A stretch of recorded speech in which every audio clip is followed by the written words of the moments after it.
You're looking for capitals?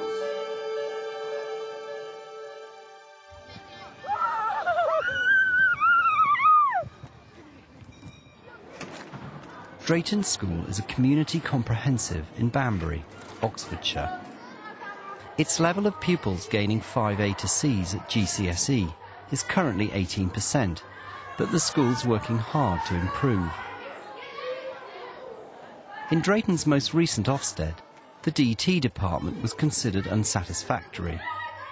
A key challenge is to find the time in practical lessons for class discussion and reflection.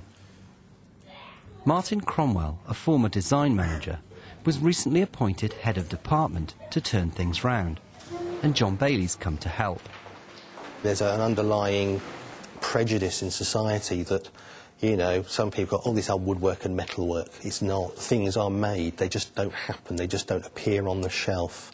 If they're going to be effective consumers and users of technology, they have to understand what technology is all about.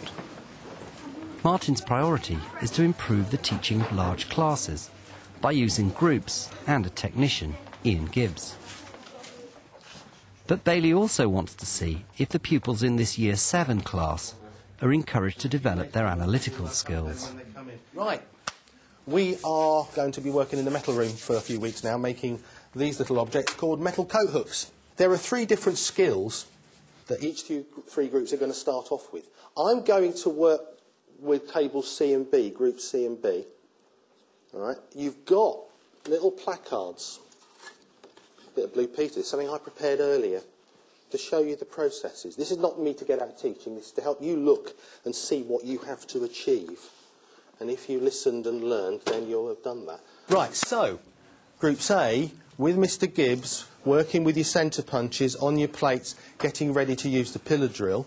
Group C, over with again with the metal plates, marking out and cutting your shapes and then filing them smooth. Over here, with your metal rods, cutting your individual lengths of 5 centimetres, rounding the edges and changing into L shapes. OK? Off we go then. What did you learn from looking at that there? I think in the context of the complexity of 3 different tasks, 3 different groups, it wasn't bad. I like the fact that the room is marked out so that I know where to go. I like the fact that I see when I arrive at my workstation, I've got instructions waiting for me there. Hold it flat on the table. When you get to your 5, just make your scratch so it's visible and cut it. OK? Place the centre punch where you want the hole to be and hit it once firmly. There's no advantage in hitting it several times, and it's actually quite dangerous to your accuracy. That's pretty good. Perhaps a little rounded, but it needs to be like that, both ends on all 3. You've done all that, have you? Could you do a little bit more, Luke? That's not quite... I can still feel it sharp. What I see is some children in a room with a pair of very competent adults, and you're operating an instructional style of teaching. They've got their tasks, they're enormously well organised, and they're taking advantage of the fact that every now and then an expert comes up and says, no, don't do it like this, do it like that.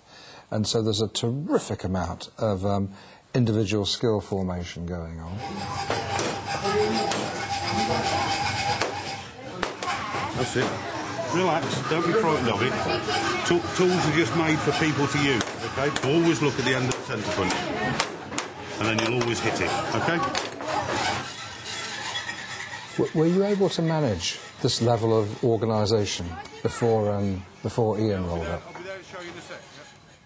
Oh, no.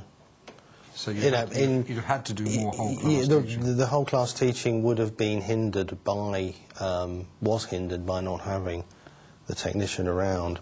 You know, it's not the if you like, oh, how shall I put it? I can't teach on my own, I can, but in those sorts of circumstances where you do have a large class and where children have conflicting needs, it is an ideal situation to have. Now the centre punch mark you've made helps you centre the drill. Not too hard. Good. Nothing to be scared of. Just for you, it's a bit stiff, okay?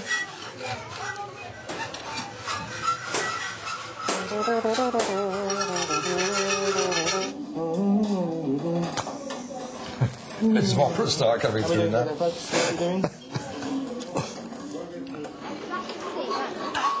It is. That's an awful lot of cutting, though. How about I see the other way? That way? Yeah. I must say, you look wholly at ease here. You know, you look like... I don't see any tension in you. You look as though you're being your natural self. Well, is that how you feel? Well, yes. It gives me great pleasure inside to see them really working hard at what they're doing. And getting something out of it, and it does make it. That's why I drift into the humming to myself. Hand on that end, hand on that end. Gradual strokes. Keep looking to see in case you're going off centre. All right. So I've done that shape. What do I do now? Wow, you're going to do all that cutting? Now, in a lesson that's going so well as this, it feels churlish to say, yeah, why don't we stop here and suddenly give them some big picture stuff or what have you. But I'm wondering when the appropriate points are going to be, how it's going to come into your style as time comes by. Yeah.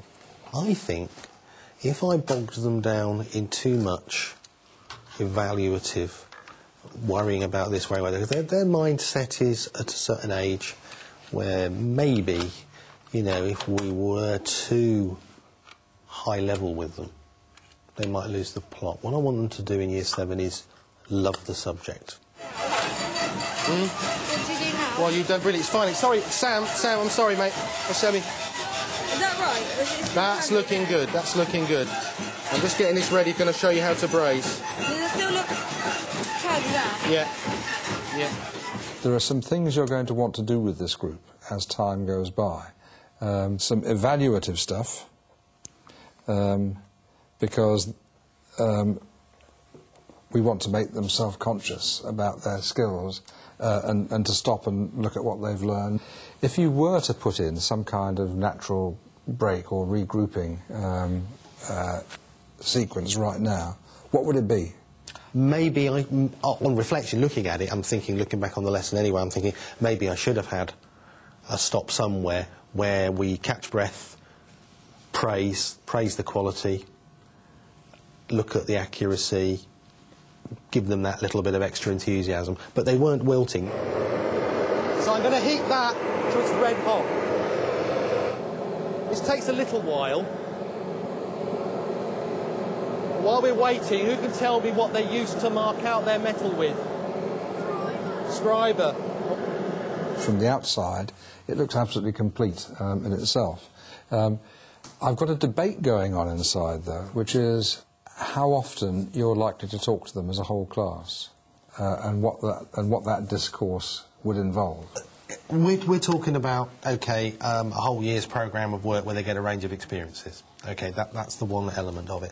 When we go down into the micro level in terms of what they're making a coat hook, but they're doing more than that. They're making a product. They will then learn presentation so that presentation to make that whole product appeal to the customer. The context is you've made that product really well by the sweat of your brow. You've actually had to put effort into it. That's how it's done in the real world, though. I want to hear you and them talking as a whole a bit more. More evaluative stuff, more big picture stuff, and more reflection on the way they're working.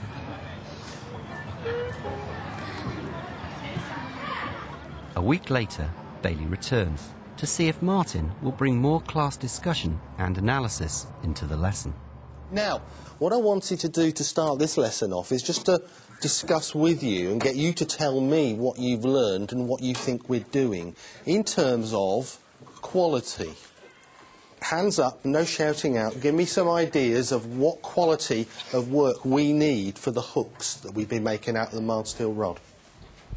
The ends need to be filed, so they're smooth at the end. Filed and smooth at the end, brilliant.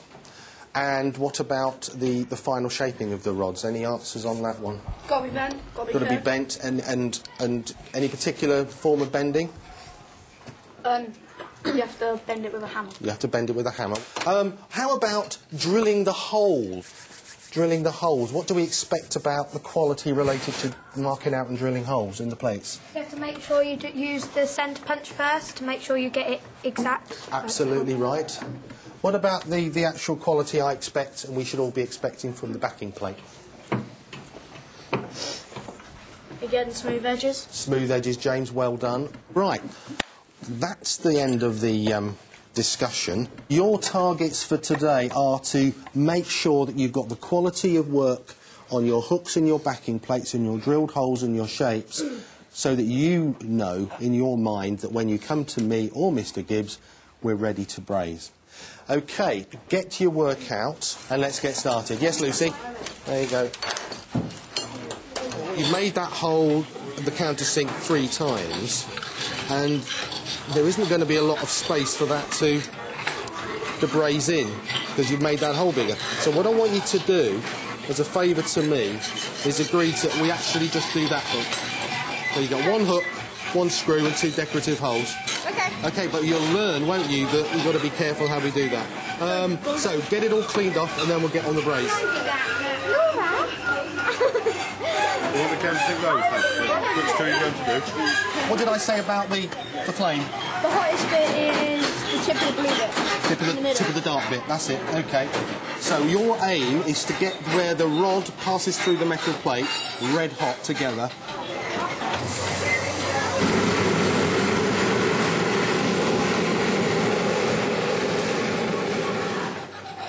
Although the lesson is still largely practical, Martin's discussion at the start has at least encouraged the pupils to reflect more on what they're doing.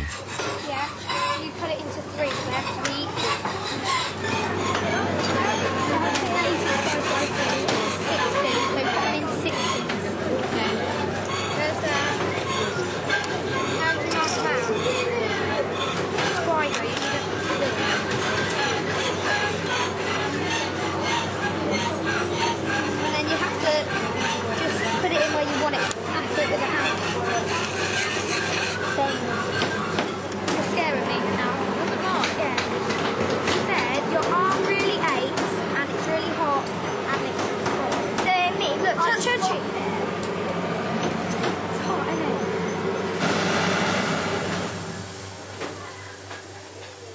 Tell me why you thought it was good, first of all. They embraced the quality angle. And although they kept coming back thinking, oh, I've done it, is it OK? They weren't too despondent. I sent them away to do some more. Yeah, I noticed that. And I noticed at the beginning, when you were doing the quality work, that you were teeing up assessment ideas.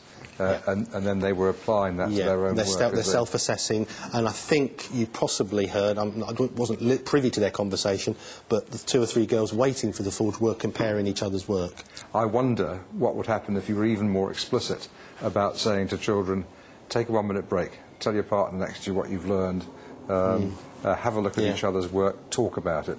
Because I think that you both got it so strong that you could take that even further in that direction. Well, having run these 2 classes, you know, this way, because of the nature of the size of the group, yeah, I'd take that on board without a doubt. Yeah. Namely, to actually put a little bit more trust in them to take that break, to share experiences, perhaps have a little respite from the sawing, because, you know, the metal is tough on their little hands. Yeah, just give them that little bit of respite. But, you know, yeah. But equally, they are full of boundless enthusiasm, which, you know, clearly we want to keep going.